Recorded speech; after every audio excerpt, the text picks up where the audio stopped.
అలాగే కోతులలో తెగలు ఉంటాయి. ఒక తెగకి ఇంకొక తెగకి పడదు.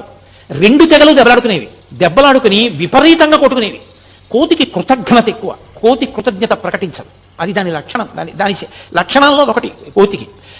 అది రెండు తెగలు దెబ్బలాడుకుని రమణులు విరూపాక్ష గుహ బయట ఉండగా వచ్చి చెట్ల మీద కూర్చుని ఇటువైపు కొన్ని వేల కోతులు అటు కొన్ని వేల కోతులు కూర్చుని కిచకిచలాడుతూ దీని రాజు దాని రాజు పరస్పరం చాడీలు చెప్పుకునేవి.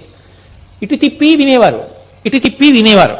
ఆఖరికి మీరు ఇలా దెబ్బలాడుకోకూడదు, నీ తప్పే, క్షమార్పణ చెప్పు, వెళ్ళిపోండి అంటే అది కిచకిచలాడి వెళ్ళిపోయేది.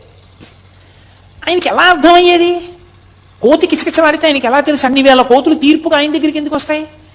అంటే మనిషి యొక్క మనసులో ఉన్న భావాలు అర్థం చేసుకోవడానికి భాష ఏమో, కానీ ఆ మనసు కూడా భావాన్ని ఏ ఆత్మ ప్రకాశం వల్ల పొందుతుందో ఆ ఆత్మగా నిలబడగలిగిన వాడికి ఎదుటి ఆత్మలోని భావనలు ఎందుకు తెలుసుకోలేడు?